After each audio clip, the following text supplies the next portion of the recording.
यंदा मे महिन्यापासून सुरू झालेल्या पावसामुळे अनेक ठिकाणी सोयाबीनसह अन्य खरीप पिकांची पेरणीच झालेली नाही। त्याचबरोबर राज्याच्या अनेक भागात झालेल्या अतिवृष्टीमुळे सोयाबीनच्या उत्पादनात घट झाली आहे। या परिस्थितीत उत्पन्न कमी झाल्यामुळे सोयाबीनला चांगला दर मिळेल ही शेतकऱ्यांची आशा फोल ठरली।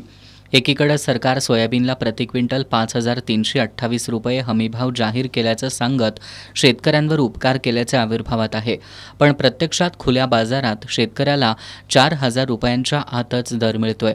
हमीभावापेक्षा कमी दरानं खरेदी करणाऱ्यांवर सरकार काहीच कारवाई करत नाही। तसंच यंदा दिवाळी संपली तरी सरकारनं अद्याप खरेदी केंद्र सुरू केलेली नाहीत।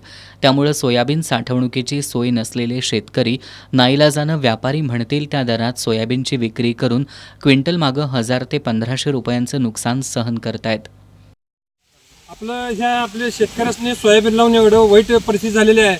दरवर्षी ऑगस्ट महिन्याच्या शेवटचं चालू होतं विक्री, त्या राज्य शासनाने खरेदी केंद्र चालू करून करतात आणि हमीभावापेक्षा जास्त देतात, परंतु सप्टेंबर संपला, ऑक्टोबर शेवट आला, अजून राज्य शासनानं खरेदी केंद्र चालू केलं नाही। तरी हमीभावापेक्षा आपल्याला परवडत नाही सोयाबीन द्यायला।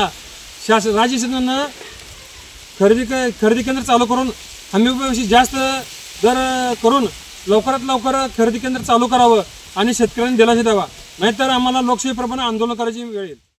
नैसर्गिक संकटाशी झुंज देत शेतीमाल उत्पादित करणाऱ्या शेतकरी सातत्यानं हमीभावाची मागणी करतोय, पण निगरगट्ट सरकारी यंत्रणेला पाझर फुटताना दिसत नाही। आसमानी संकटाशी दोन हात करणारा शेतकरी सुलतानी संकटासमोर मात्र हतबल होताना दिसतोय।